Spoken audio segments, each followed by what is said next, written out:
Hi, folks. It's about 1:30 on Monday. I'm celebrating.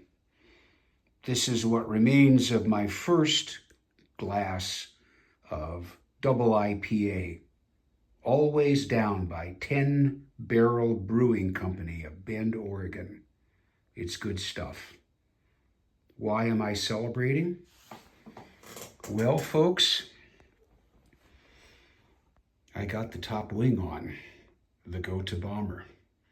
And I was wondering whether or not this would be a disaster about 1 month into the build or so, or however long it's been, because the quality of the struts, and there are 2, 4, 6, 12, 14 of them for the wings,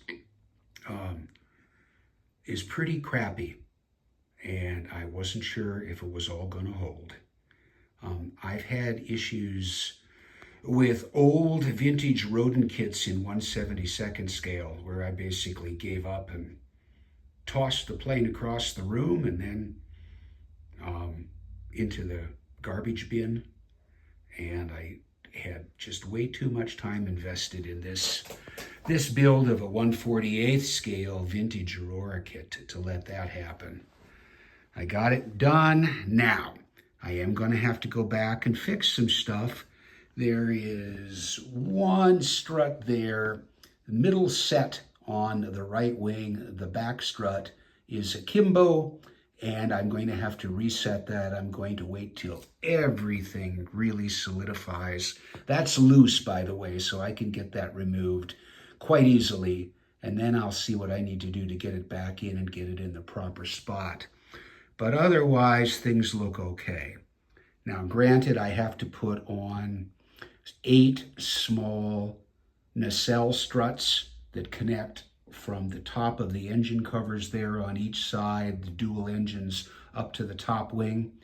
They are not load-bearing. That's why they come on afterwards. They're not load-bearing in the model, that is. And I don't envision that's going to be a problem. You see a lot of lines dangling out. Yeah, that's all of the model cast and rigging line.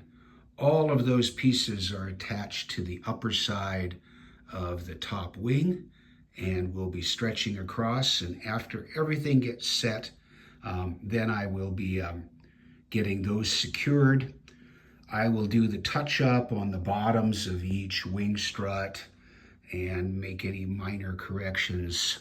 But barring some unexpected catastrophe, those are always possible, of course, this kit is almost done.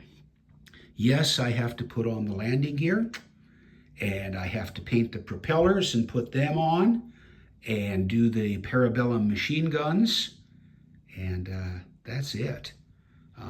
Because I really don't think the rigging is going to be an issue, given the way I have set it up.